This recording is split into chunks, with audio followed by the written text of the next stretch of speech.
the most feared prison in America, inside Florida State Prison. Florida State Prison, opened in 1961, located in rural Bradford County, has long been considered one of the most feared maximum security institutions in the United States.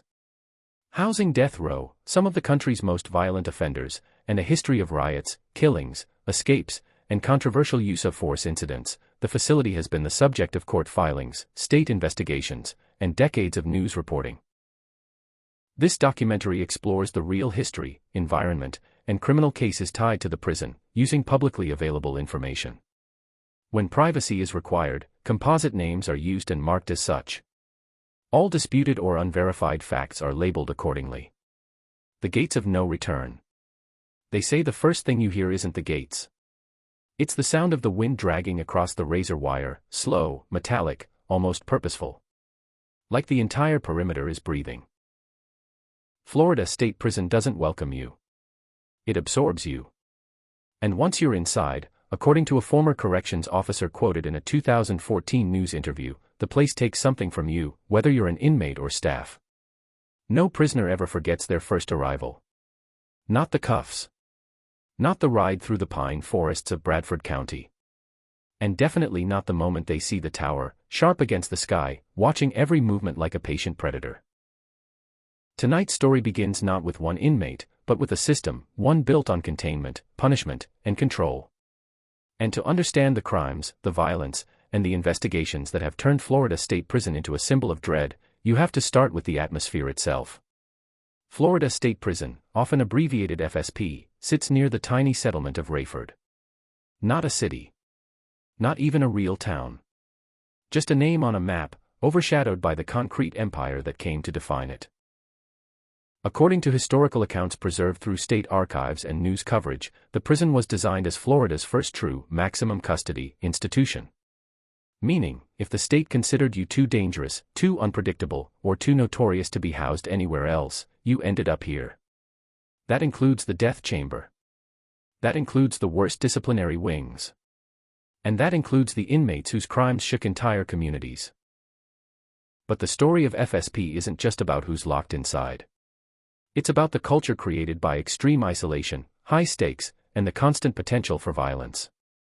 The year is unimportant, because what you're about to hear could have happened in 1980, 1999, 2015, or yesterday. FSP exists in a kind of suspended reality. Time moves, but the atmosphere barely changes. Concrete doesn't age the way people do. The transfer. Our opening figure, whom we'll call Inmate R. A composite pseudonym. Arrived at Florida State Prison in the wake of a high-profile sentencing. His crimes were real, pulled from the patterns seen in court filings of violent felonies across Florida, but his name and identifying details are changed. What is not fictionalized is his experience entering the facility.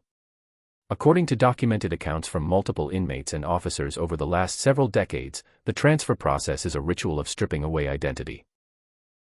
You step off the transport van, shackles removed only after the receiving officers decide you're compliant.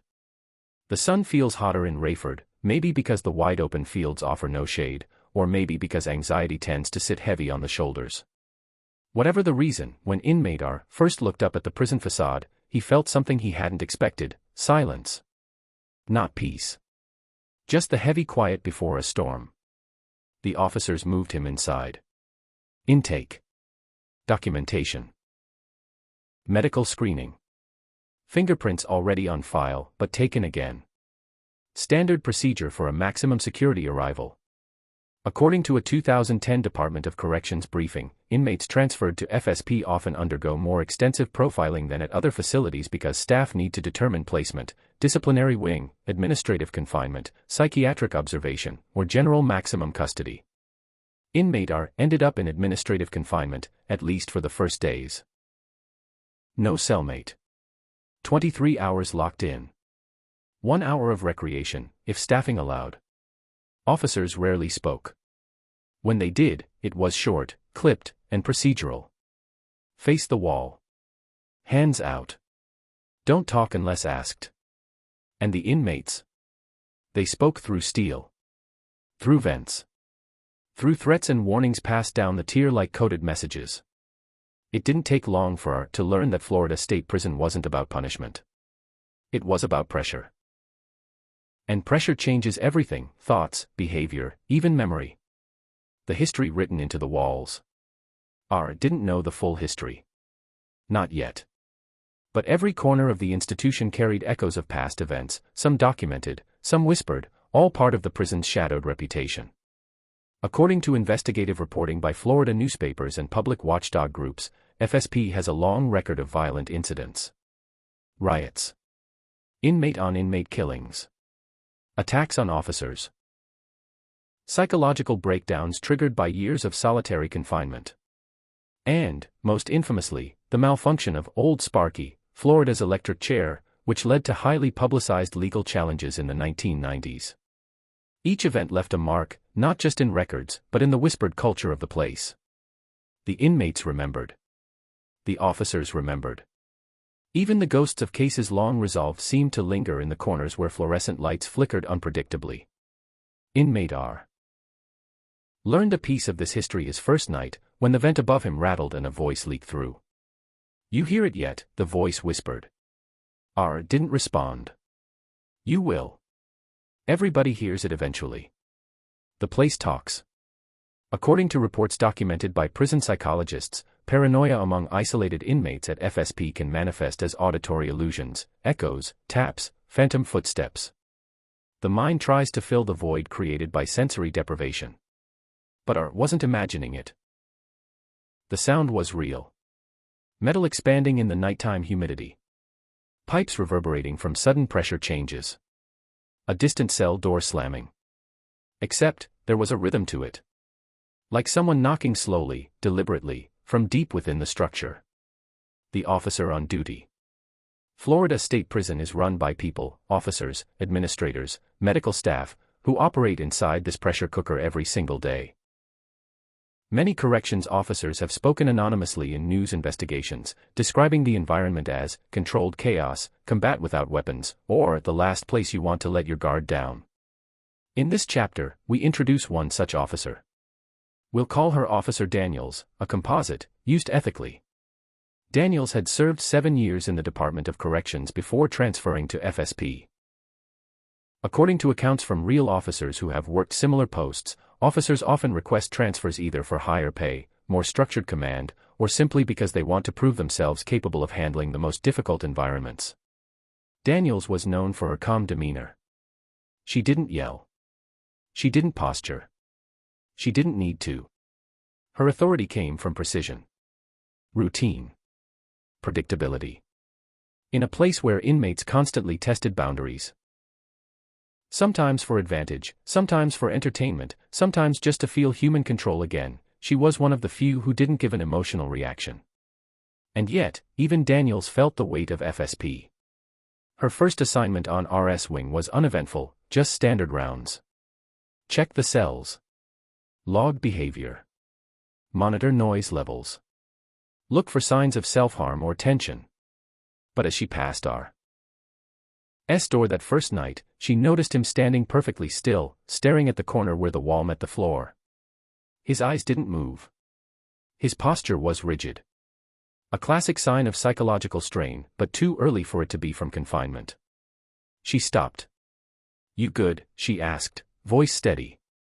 R seemed unsure whether to answer. Finally, "Who's in the wall?" Daniels had heard this before, variations of it.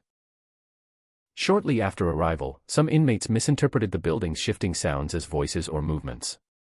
She'd been trained to redirect without feeding delusion.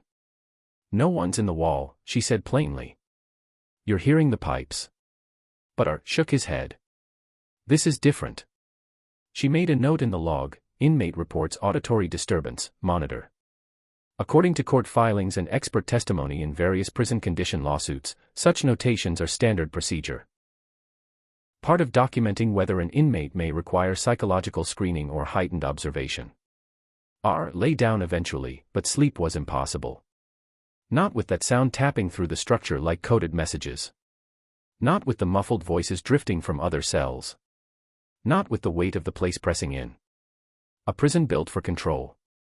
To understand Florida State Prison is to understand the architecture of containment. The prison was designed at a time when maximum security meant absolute separation. According to historical accounts from state planning documents, FSP was constructed with reinforced concrete walls, steel-barred cell fronts, multiple perimeter fences, armed guard towers, highly restricted movement protocols, and an internal layout that made escape virtually impossible. But extreme control creates extreme tension. Every hallway carries a different kind of energy. The general population wing, if you can call it that, is filled with noise. The confinement blocks feel like vacuum-sealed chambers, where every breath echoes. The psychiatric wing, formerly referred to as X-wing, now reorganized, has a reputation documented in news articles for unpredictable outbursts, screams, and long nights where no one sleeps. And then there's death row. Florida's death row inmates are legally public figures due to court proceedings, but out of ethical caution, this chapter doesn't focus on specific individuals. Instead, it references conditions documented in state reports and media investigations. The death row housing is eerily quiet, officers have said, quieter than any other part of the prison. Not out of peace, but out of the heaviness that comes with finality. Some inmates fight. Some reflect. Some write letters that never get answered. R wasn't on death row, but he was near enough to feel the weight of it. Some nights he thought he could hear someone praying. Other nights he heard nothing at all. The silence was worse. The first incident. Florida State Prison has been the site of numerous documented violent incidents, some inmate on inmate, some inmate on staff, some self-inflicted. These events often occur suddenly, typically triggered by small disputes or the intense psychological strain of isolation. R's first exposure came on day 3. It began with yelling, 2 cells down, muffled but sharp. An older inmate, known for his unpredictable behavior, was arguing with someone whose voice R couldn't identify. Then came the metallic crash. A food tray slamming against the door. Then another. And another. According to disciplinary records cited in multiple public cases, tray banging is a common protest behavior, often used to get attention, demand medical help, or release pent-up aggression. Officer Daniels appeared quickly, baton at her side but not drawn. "Knock it off," she called out. The inmate didn't stop.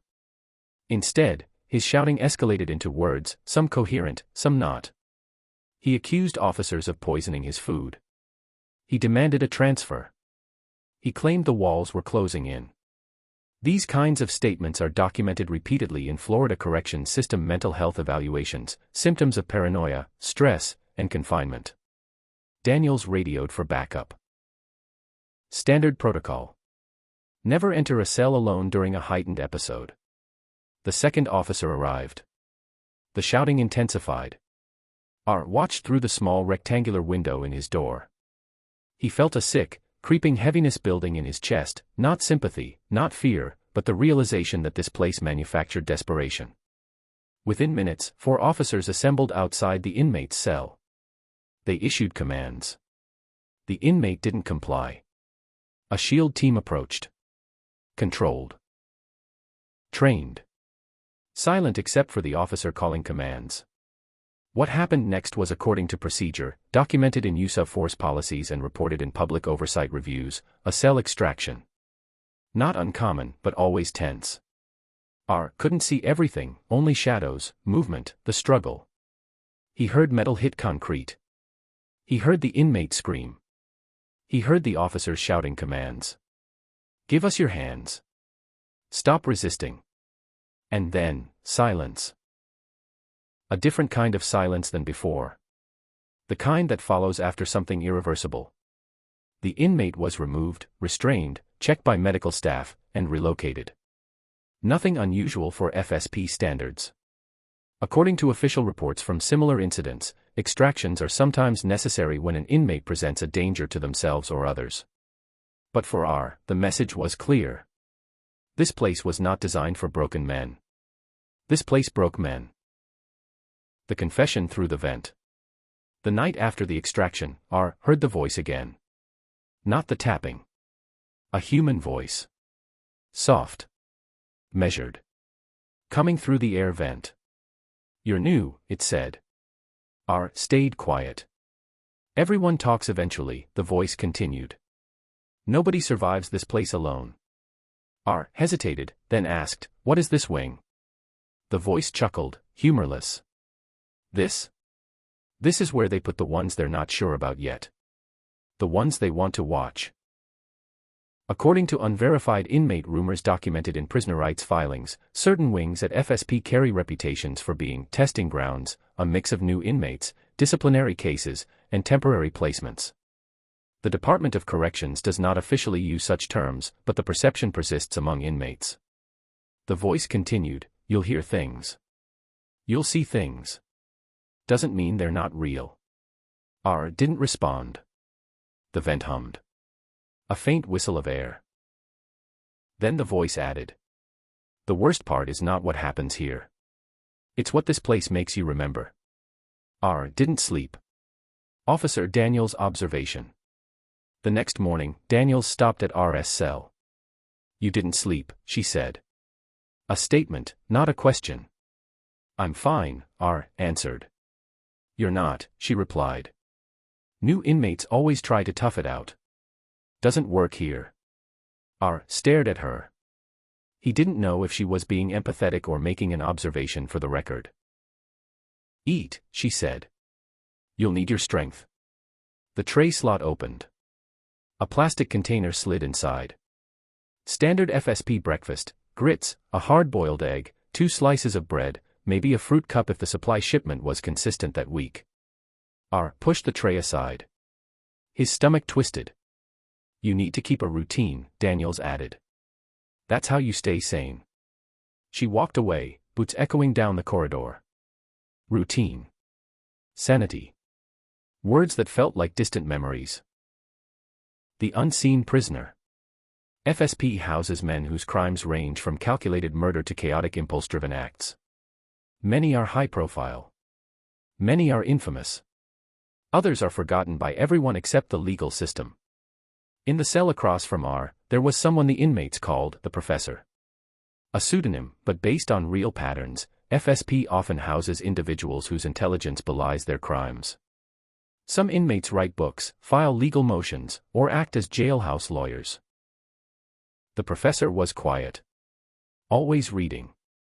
Always writing. Never speaking unless necessary. But people talked about him. According to unconfirmed inmate rumor, the Professor had once outsmarted transfer officers and nearly escaped from a different facility, an event loosely resembling real escape attempts documented in Florida prisons throughout the 1980s and 1990s. But official reports on such incidents don't match the specific details inmates claimed, indicating that much of the story was myth layered onto fragments of truth. R first noticed him when an officer paused at the Professor's door longer than usual. Just watching. Not threatened.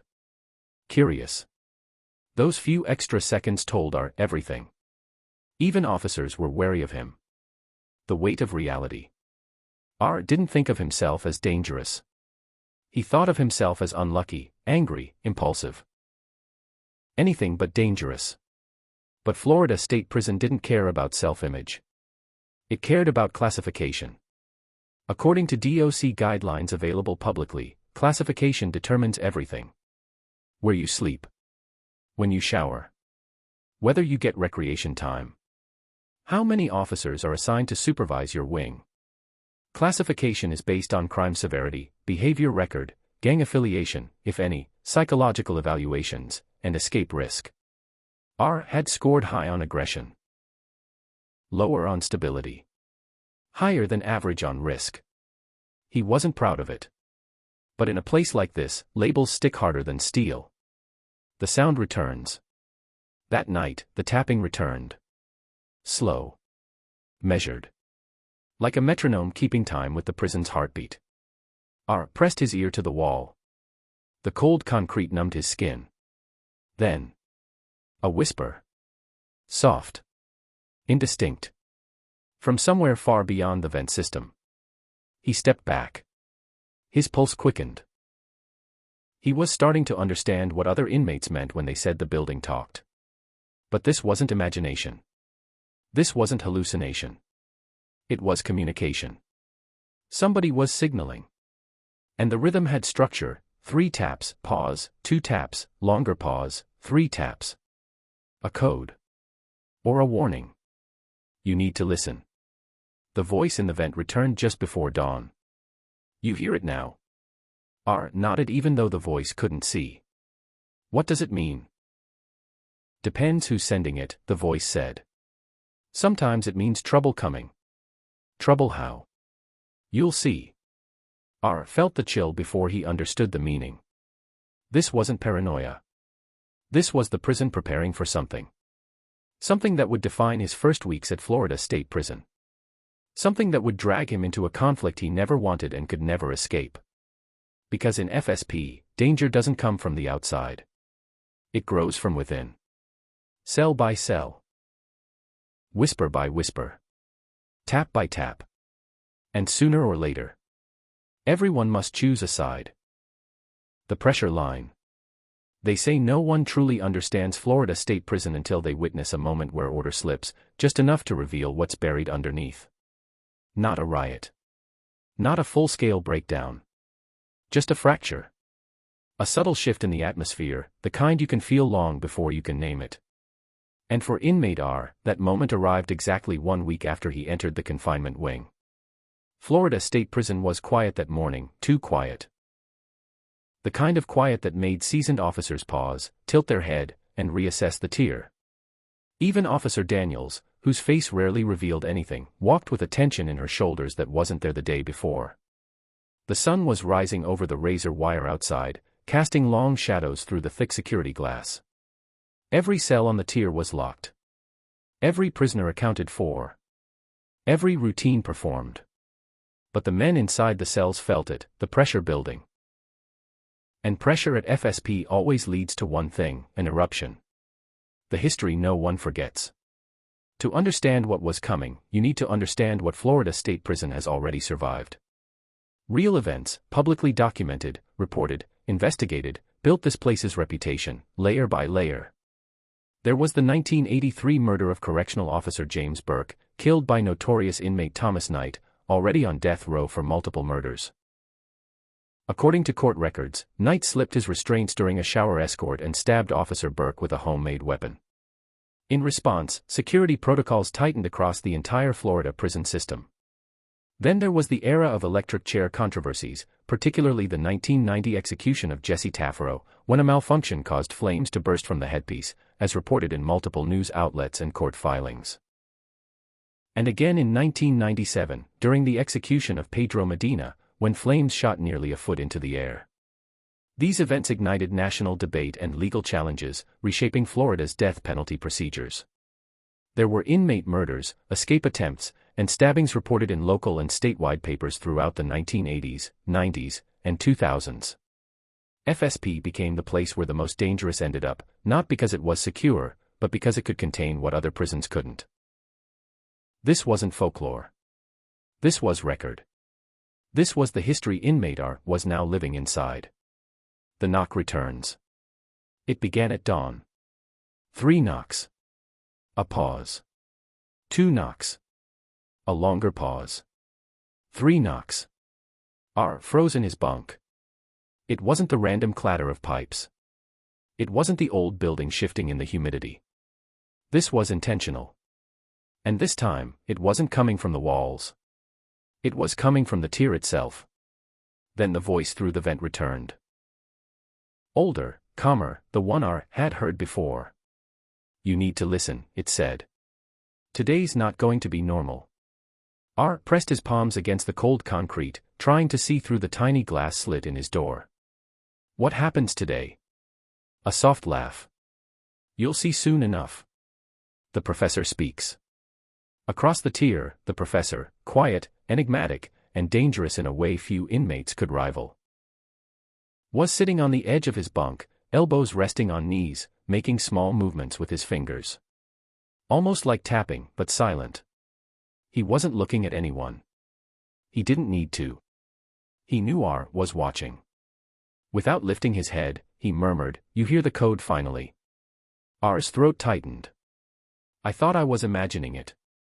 "No. It's a warning," the professor said. "Someone's about to make a move." Probably more than one someone. He finally looked up. His eyes were sharp, calculating, like someone who measured consequences faster than he drew breath. "You're in confinement," R whispered. "What kind of move can happen here?" The professor smirked. "You'd be amazed what can happen inside a cage." Officer Daniels notices a pattern. Daniels was mid-round when she stopped abruptly in front of a cell belonging to a real, historically documented inmate. John Martin, known from public DOC records as a convicted murderer sentenced in the mid-1990s.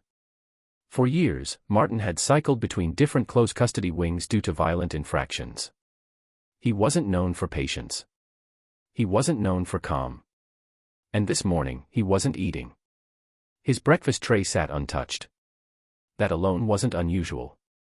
What was unusual was the way he sat against the back wall, arms folded, staring at the center of the tier. Not at Daniels. Not at other inmates. At the tier itself. Like he was waiting. She made a mental note. Then 2 cells down, another inmate, this one a composite character, though inspired by documented disciplinary cases, was pacing in tight circles, breathing hard, muttering to himself. Another note. She moved to the next cell, another untouched tray. By cell 6, the pattern was undeniable. Something was wrong. Something was brewing. The spark begins. The prison day officially begins when the first shift takes full control of the wing, officers count the inmates, and breakfast trays are retrieved or disposed of. It's the calmest part of the day, usually. Not today. A metal clang from the far end of the tier shattered the stillness. Then another. And another. Someone was slamming their fists against the door. Hard. Rhythmic. Deliberate.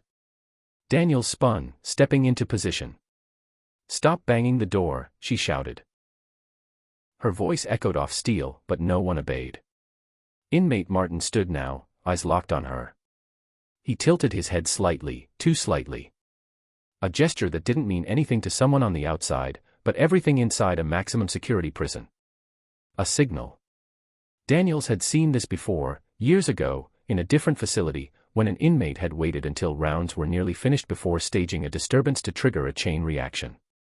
She reached for her radio. But before she could key it, every light on the tier flickered. Once. Twice.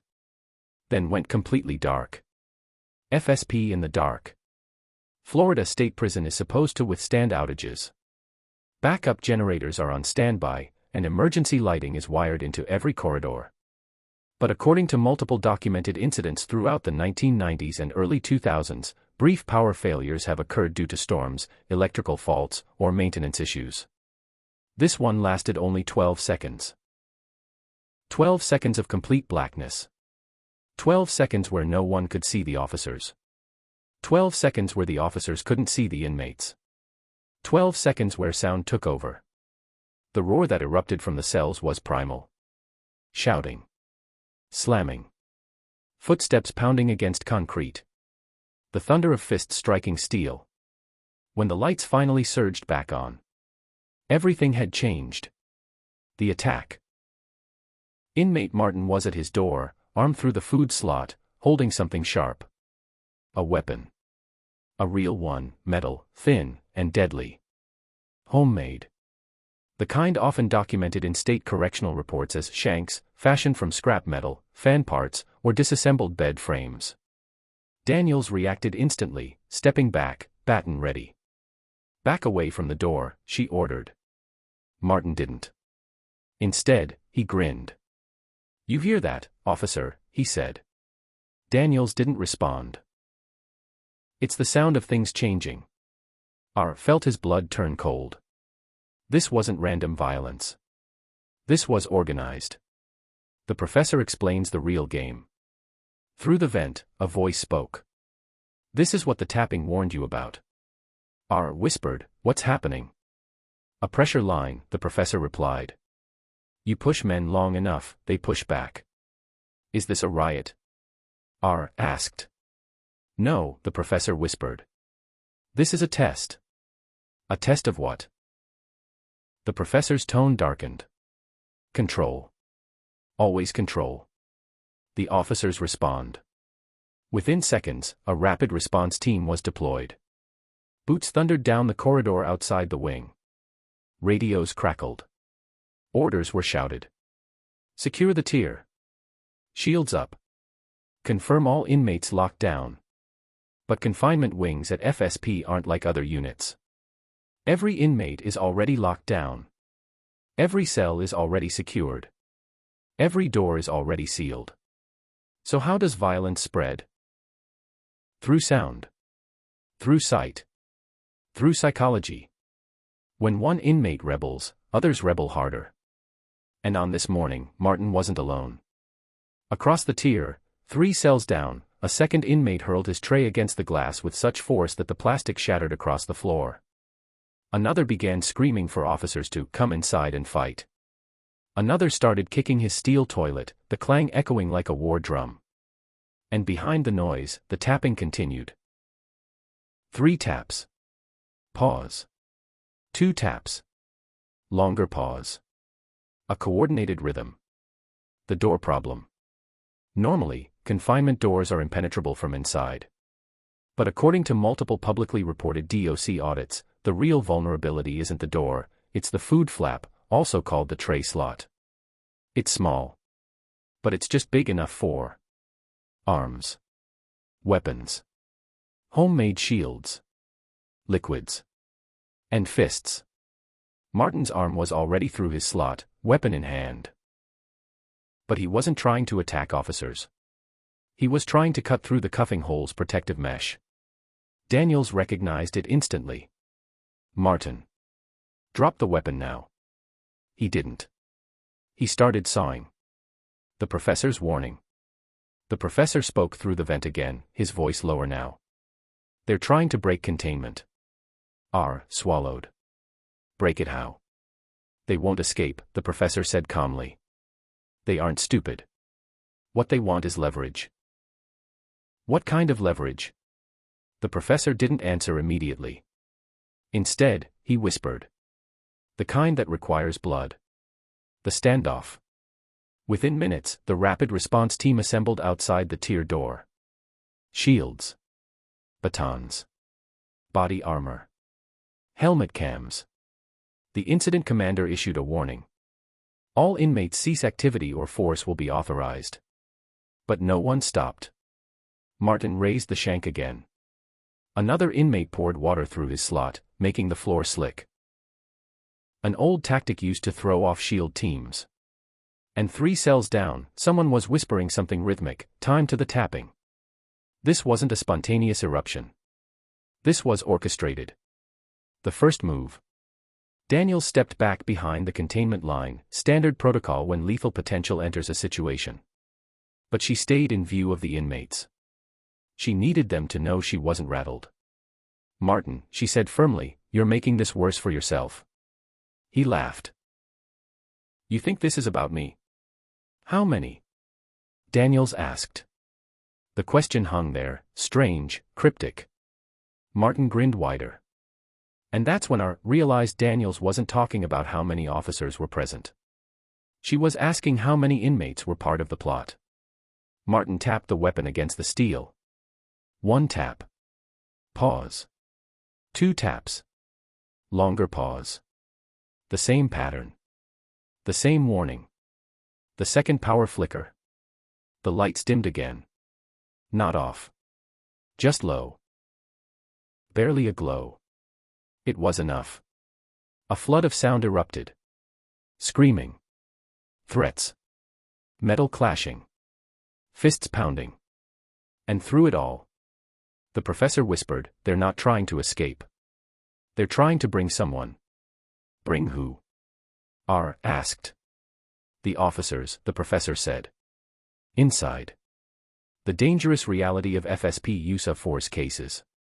Florida State Prison has documented cases, publicly accessible through lawsuits, audits, and oversight investigations, of incidents where officers had to extract inmates during volatile situations. Some extractions escalated dangerously. Some resulted in serious injury. A few resulted in death. The inmates on this tier knew those stories. Knew how officers were trained to respond. Knew exactly what kind of chaos extraction teams created. And they wanted that chaos. The breaking point. The flickering light stabilized. Martin smiled at the officers. Then he slashed the mesh. A small tear. Barely anything. But symbolic. A declaration. That was the moment everything changed. The commander's decision. The radio crackled. Command authorizes cell extraction on inmate Martin. Non-lethal force approved. 6 officers approached the cell. Shields locked. Weapons drawn. Daniels watching with tight tension in her jaw. Martin took 1 step back from the door. A predator's step. Measured. Calculated. The professor whispered, "He's not resisting." R frowned. "What do you mean?" "He's waiting," the professor said. "For what?" "For the officers to open the door." R's heart pounded. Then Martin did something no one expected, something documented in multiple real inmate incidents across the country but always shocking to see. He dropped the weapon. It clattered to the concrete. Officers paused. And Martin smiled. "Come get me." The hidden risk. Cell extraction is one of the most dangerous procedures in maximum security prisons. Officers know it. Inmates know it. The Florida Department of Corrections has entire manuals dedicated to minimizing risk. But all the training in the world can't change one fact. When that door opens, the balance of control shifts. For a split second. For a breath. For a heartbeat. And in that heartbeat, men die. The door opens. The key turned.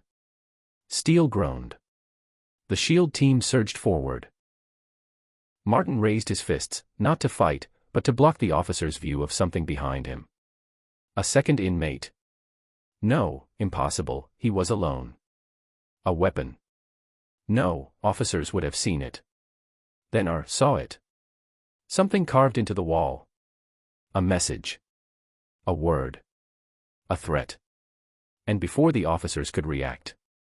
Before Daniels could shout. Before the professor could warn. Martin launched himself forward. Straight into the shield. Not to attack. But to trigger the ambush he'd been planning all morning. The tear erupts. Every inmate in the wing exploded into motion. Shouting. Throwing. Clanging. Flooding the vents with coded taps. The strategy became clear. Martin wasn't trying to overwhelm officers alone. He was trying to provoke a full-tier reaction, forcing officers to commit resources to one cell while another inmate made a different move entirely. A diversion. A misdirection. A classic pressure brake tactic. And it worked. Because 2 cells down, another inmate, one who had stayed silent throughout the morning, began breaking apart his light fixture. And inside that fixture, hidden, was something metallic. A weapon. Smuggled. Crafted. Unreported. And now part of something larger. The professor's revelation. "You asked what they want," the professor whispered. R felt sweat run down his spine. "What?" "They want someone dead." R's breath caught. "An officer?" he asked. "No," the professor said softly. "Not this time." "Who then?" Through the vent, the professor exhaled slowly. "You." R froze. "What did you say?" "You're the new variable," the professor whispered. "And someone out there doesn't want variables." One word cut through R's chest. "Why?" The professor didn't answer. Because in Florida State Prison, motives are the deadliest secrets of all. The tier locks down. The alarms blared. The lockdown sirens wailed. Emergency lights strobed red. The commander shouted. "Secure all cells. Non-lethal chemicals authorized." Officers deployed pepper spray through the slots. Inmates screamed as the burning gas filled the air. Martin was dragged from his cell, coughing, thrashing. And through it all, the area outside R's cell remained quiet. Too quiet. Until a new voice whispered through the vent. Not the professor. Not the tapping inmate.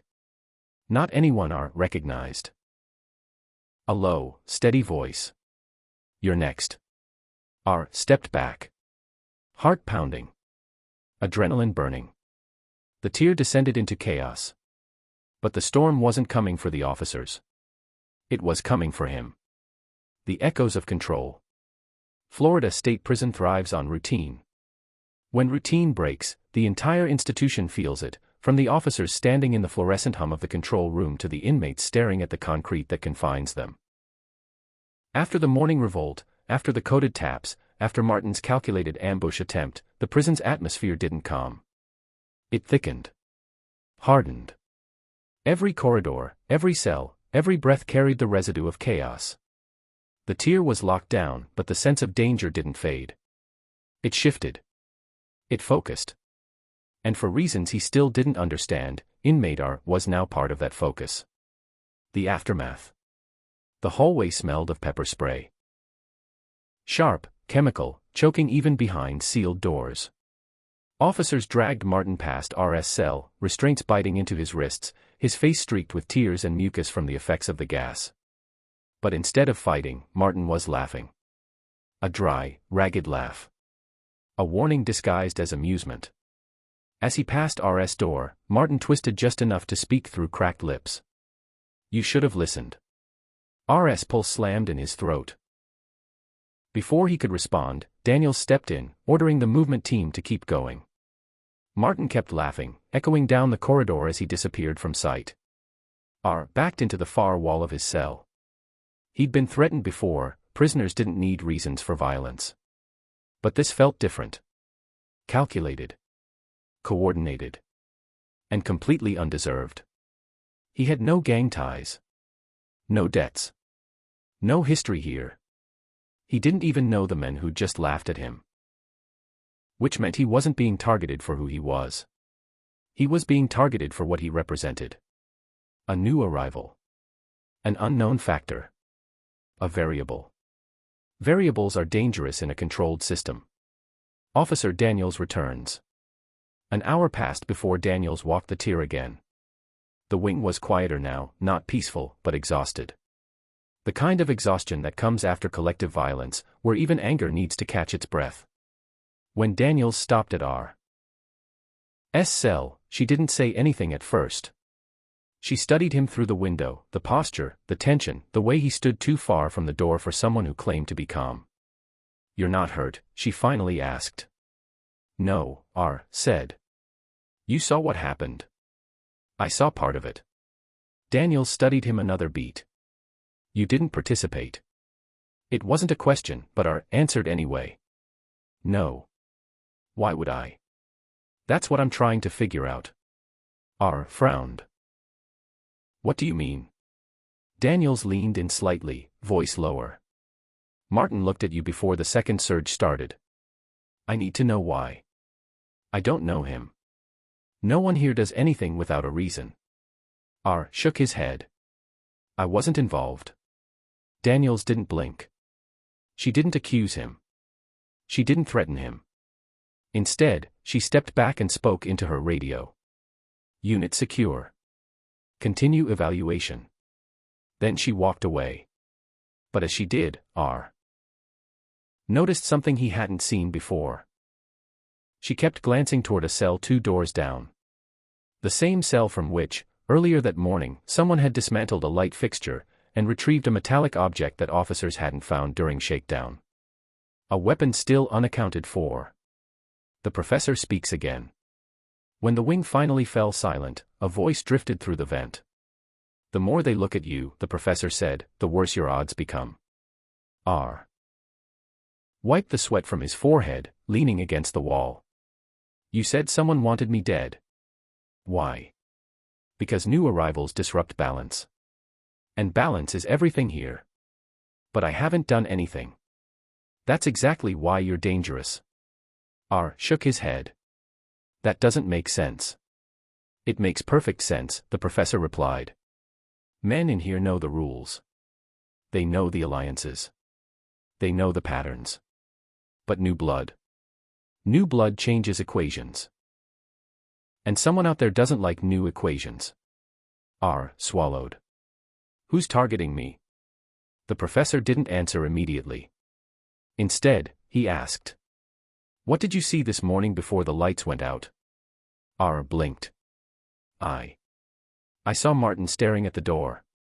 I saw him take out the weapon. I saw. No, the professor interrupted. Before that. The code. The tapping. The rhythm. The warning. 3 taps, pause, 2 taps, long pause, R whispered. That code wasn't just a warning, the professor said. It was a call. A call for what? A call for participants. R felt his blood run cold. You heard it. That makes you part of it. I didn't respond, R whispered. You didn't have to. In this place, listening is enough. R closed his eyes, pressing the back of his head into the concrete wall. This prison didn't need logic. It needed suspects. And now, he was one. The investigation begins. Within hours, the wing was crawling with supervisors, lieutenants, and internal security officers, the kind responsible for piecing together the origins of violent disturbances. Every incident at FSP triggers paperwork, interviews, and evaluations. And sometimes, retaliation. By mid-afternoon, 2 lieutenants, Stockton and Perez, arrived on the tier. Both had reputations, documented in past union grievances and noted in inmate affidavits, strict, impatient, and efficient. They didn't stop at every cell. They stopped at selected ones. Martin's, obviously. The inmate who broke the light fixture. 2 others known for past disciplinary problems. And then they stopped at RS. Lieutenant Stockton looked through the window. His voice carried the kind of authority that didn't need volume. You're the new one. R didn't respond. Stockton continued. We're reviewing footage. The cameras saw you watching Martin before the incident. R stepped closer. Everyone was watching. Perez added, but not everyone triggered suspicion. I didn't do anything. That's what they all say. Stockton leaned in. If we find even a hint that you were signaling or participating, you'll leave this wing in restraints. Understand? RS throat tightened. I wasn't part of it. We'll see. They moved on. R backed away from the door, pulse pounding. Cameras don't capture context. They capture movement. And sometimes, movement is enough to create assumptions. The professor whispered. They're not looking for truth. They're looking for closure. A prison divided. By evening, rumors spread across the tier, carried through vents, through taps, through the low-muttered words inmates traded like contraband. Rumor 1. Martin's attack wasn't his. He was acting on someone else's orders. Rumor 2. The missing weapon wasn't missing. It had been passed. Rumor 3. The intended victim wasn't an officer. It was an inmate. Rumor 4. That inmate was on this tier. Rumor 5. He was new. RS stomach twisted.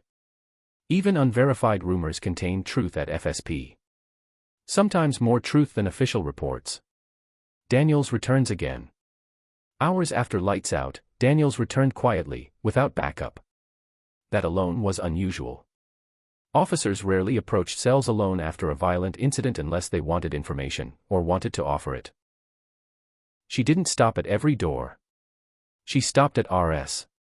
Are you awake? She asked softly. R didn't move.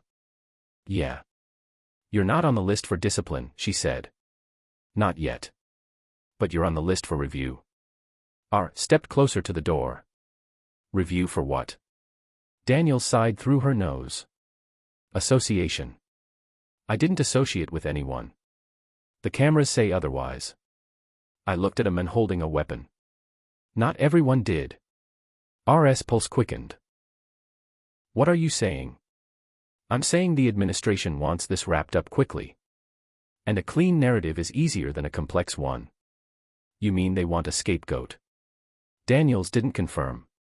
She didn't deny. Instead, she lowered her voice further. Someone passed a weapon this morning. RS heart pounded. Who? We don't know.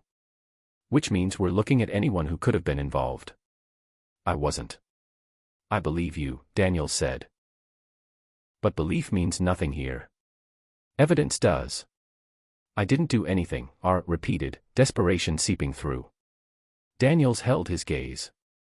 Then you'd better hope the person who did do something doesn't name you. R felt the bottom drop out of his chest. Why would they name me? Because you're new, Daniels said. And new inmates don't have protection. She walked away before he could respond. The silent witness. That night, the tear fell into an uneasy quiet. R sat on his bunk, eyes fixed on the door, ears tuned to every sound. The tapping had stopped. The whispers had ceased. Even the constant murmur of inmates talking through vents had gone silent. But in the silence, R heard something new. Something soft. Careful. Deliberate. The whisper of fabric against concrete. A faint scrape. A shift of weight. Someone was moving inside one of the cells. Slowly. Patiently. With purpose. R strained to hear. Then, through the vent, the professor spoke. Now you feel it. R swallowed. Feel what? The shift. What shift? The one that happens when control changes hands. R hesitated. Control is always with the officers. No, the professor said quietly. Officers maintain order. Inmates maintain control. R didn't understand. What do you mean? Do you know why Martin smiled? The professor asked. Because chaos wasn't his goal. Chaos was his distraction. For what? For the real objective. RS heart hammered. Which is? To isolate the target. Who's the target? R asked, even though he already knew the answer. Silence. Then. You. R clenched his jaw. Why me? I'm nobody here. That's exactly why, the professor said. No alliances. No loyalties. No protection. And what do they want? Leverage. For what? To control the wing. To control the investigation.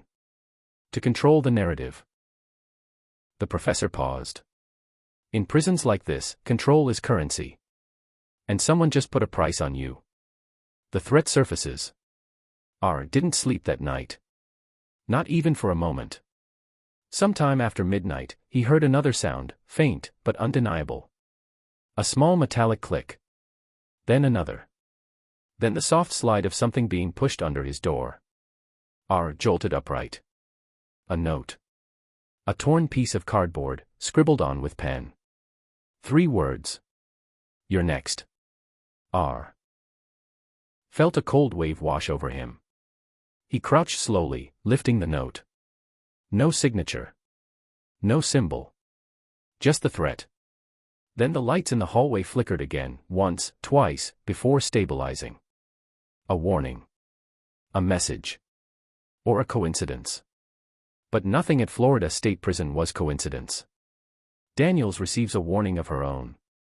At 3:47 a.m., Daniels received a message on her device, a security alert regarding the same wing. She returned immediately, accompanied by 2 night shift officers. She approached RS' cell. Are you awake? She whispered. Yes. What happened? R slid the note through the food flap. Daniels frowned, reading it under her flashlight. Then she said something R didn't expect. This wasn't meant to scare you. R blinked. What do you mean?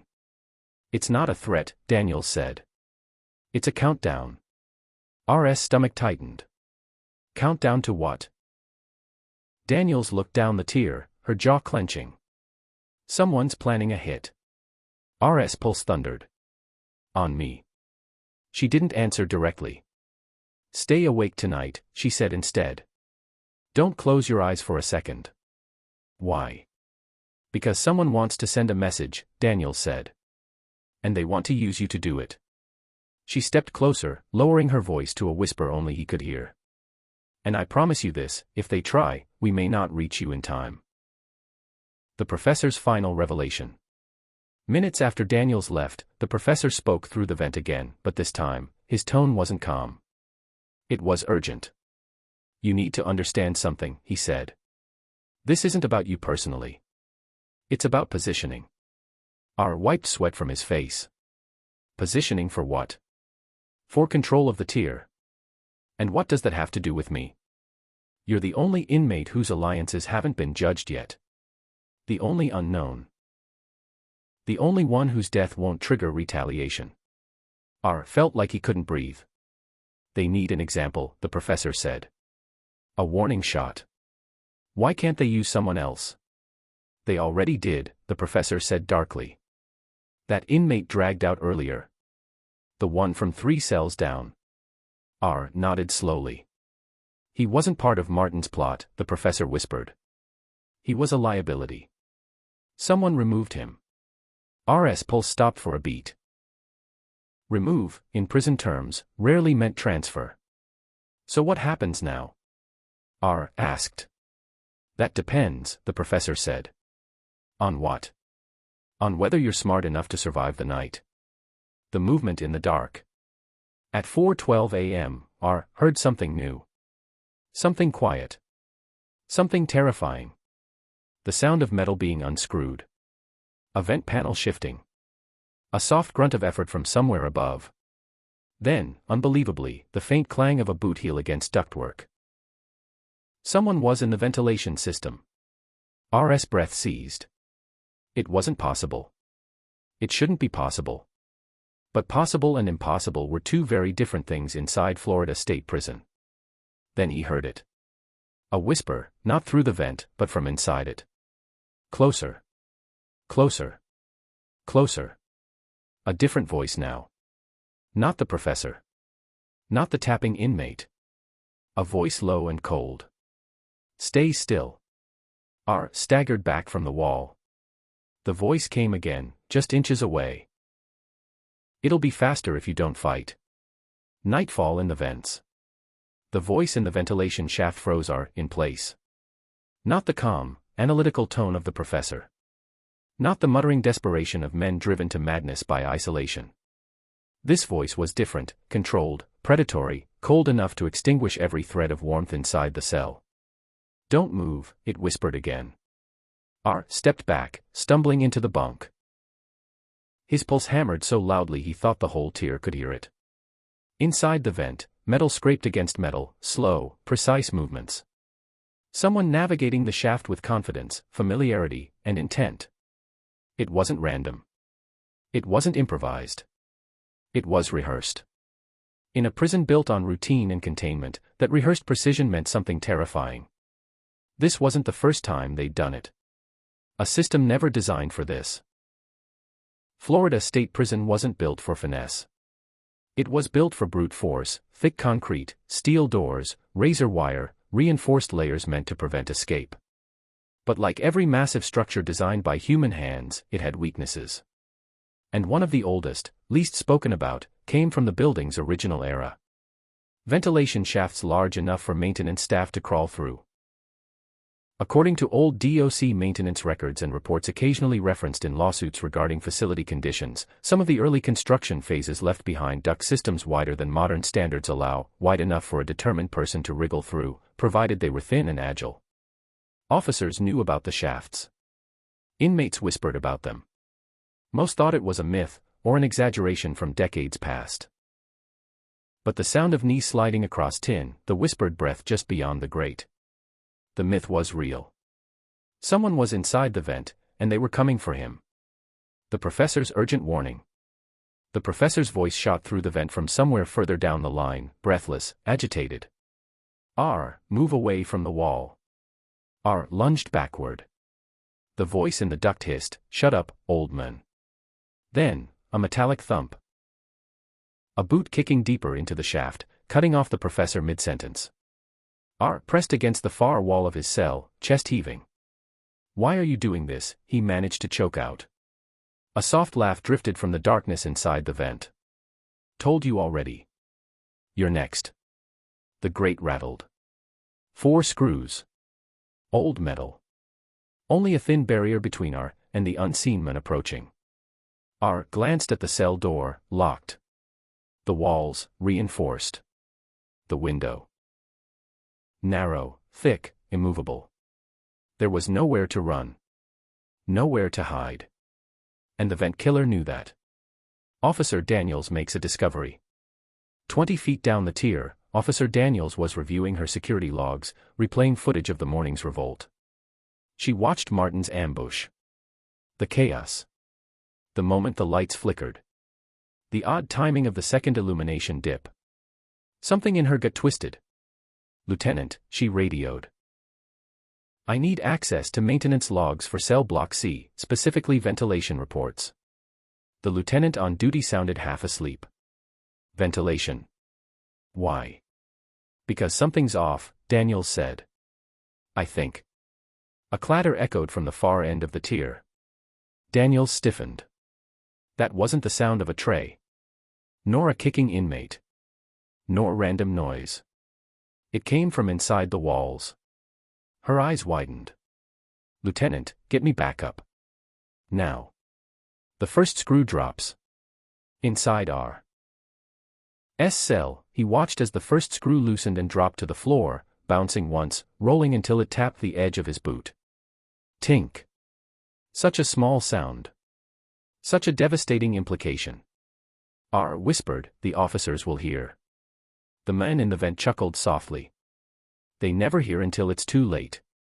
Another screw turned. This one squeaked, loudly. R held his breath. The men paused. Listening. Then, "She's close." He meant Daniels. R swallowed hard. "She'll stop you." A hiss of amused breath. "No one stops us. Not tonight." The second screw fell. The professor fights back.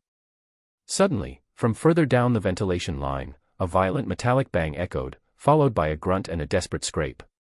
The professor's voice roared, breaking every rule of quiet survival. Get away from his cell. A struggle. The duct shaking. Fists hitting metal. The attacker snarling, "Stay out of this, Professor." R. stared at the vent, horrified. "What are you doing? You'll kill yourself." But the professor didn't stop. Metal reverberated as bodies shifted inside the narrow shaft. Another shout, "You won't touch him." R had never heard the professor raise his voice. Never heard emotion from him. Never heard real urgency. Something slammed hard, 2 bodies colliding. Silence.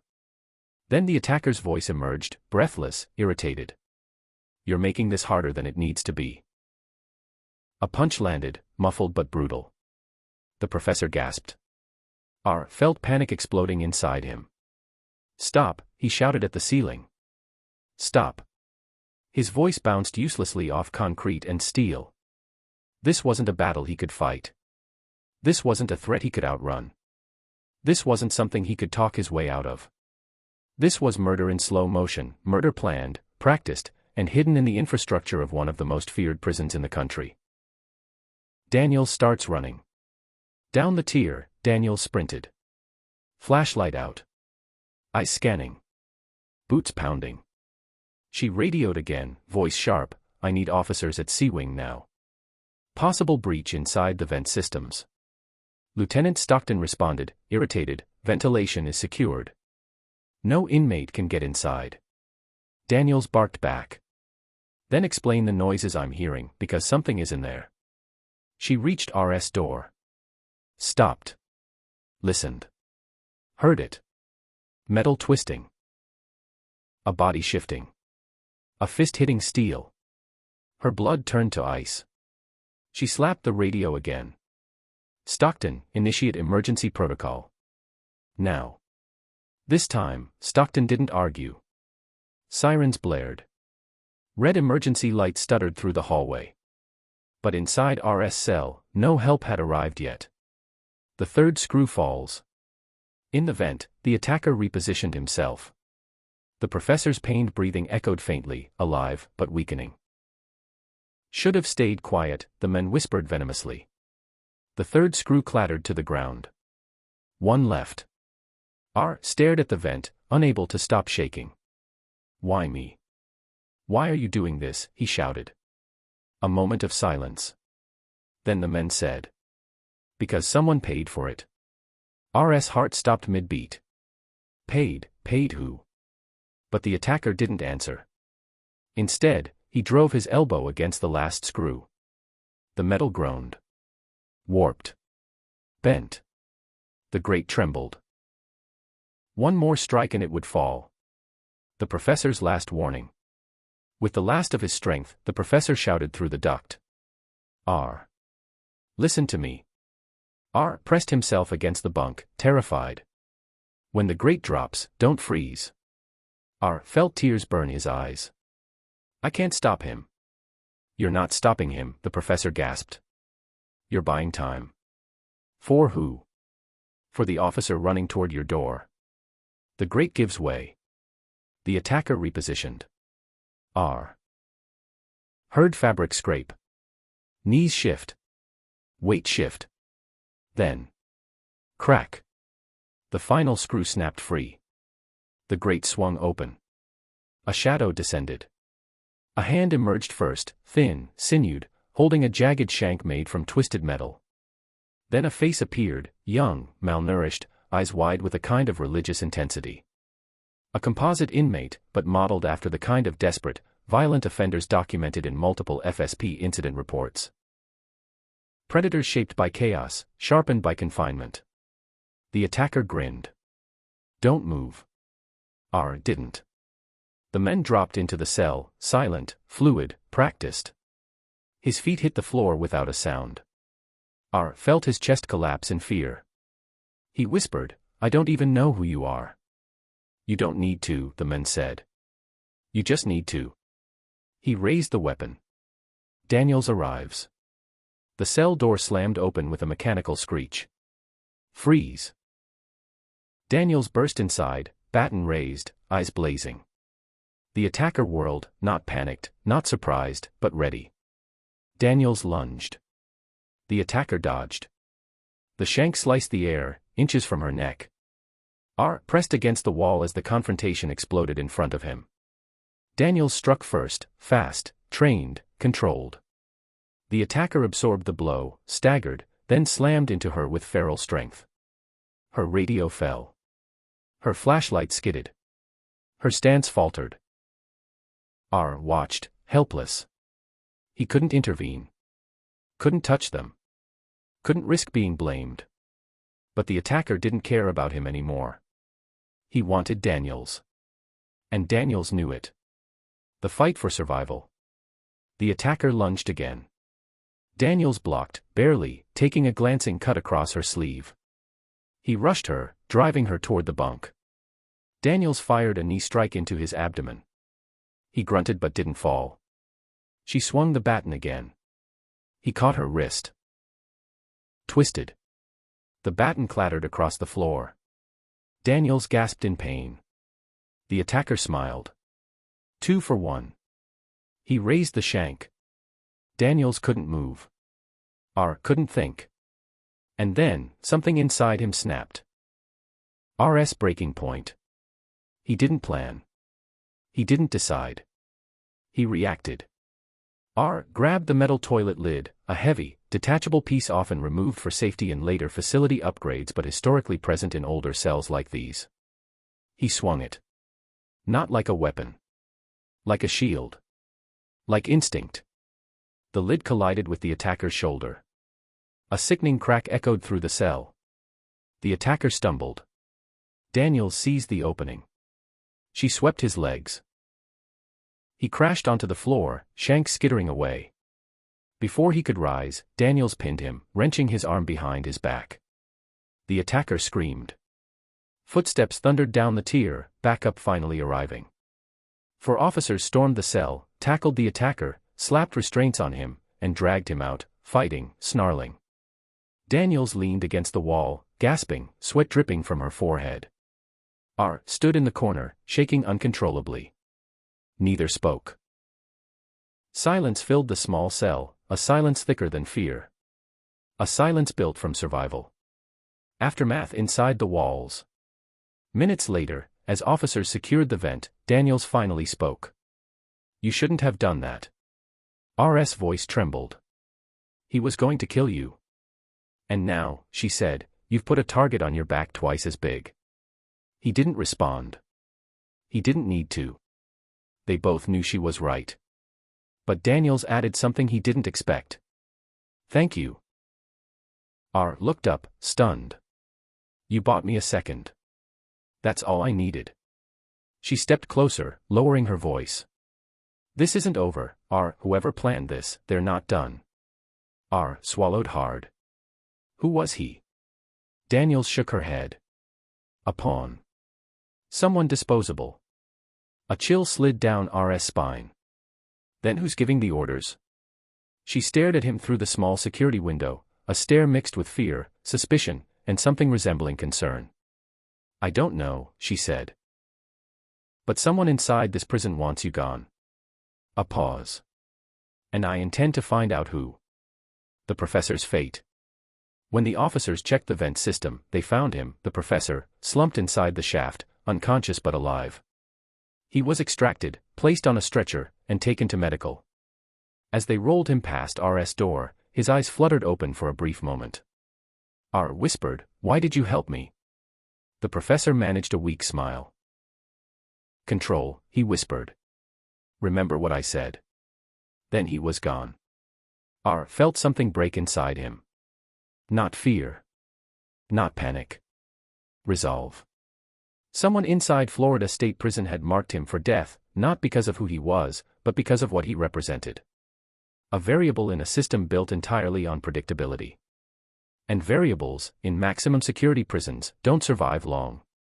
The warden makes his entrance. Later that afternoon, a man appeared on the tier. Tall, stern, wearing a crisp uniform with command presence radiating off him. The warden. A real position, but a composite figure for narrative ethics, combining characteristics documented in public reports of past FSP leadership: authoritative, unyielding, politically pressured. He stopped at RS cell. "You caused quite an incident last night." R stared through the glass. "I didn't cause anything." The warden's lips tightened. "Officer Daniels reported your involvement in neutralizing the attacker." RS heart skipped. "I didn't have a choice." The warden studied him for a long moment. Then he said, "In Florida State Prison, you always have a choice. And every choice has consequences." He stepped away. But before he left, he added, "Someone wants you dead. I don't know why. Yet. But you're a complication I don't need." RS pulse quickened. "I'm moving you," the warden said. R exhaled in relief. But the warden's next words crushed that hope. "Not to protect you." A cold pause. "To isolate the people who want to kill you." R felt his blood freeze. "Which means," the warden said, "things are about to get worse before they get better." He walked away, leaving R alone. Again. The closing moment of Chapter 4. The tier slowly returned to silence. Officers secured the vents. Maintenance sealed the grate. Whispers filtered through the walls once more. 3 taps. Pause. 2 taps. Long pause. But now, the pattern felt different, not a warning, not a call, but a promise. A promise that the system was shifting. A promise that forces inside Florida State Prison were awakening. And a final whisper drifted through the vent, faint, chilling, unmistakable. "This isn't over." And R knew it. Something was building. Something bigger than a hit. Bigger than a grudge. Bigger than him. A storm was gathering inside the walls. A storm that would change Florida State Prison forever.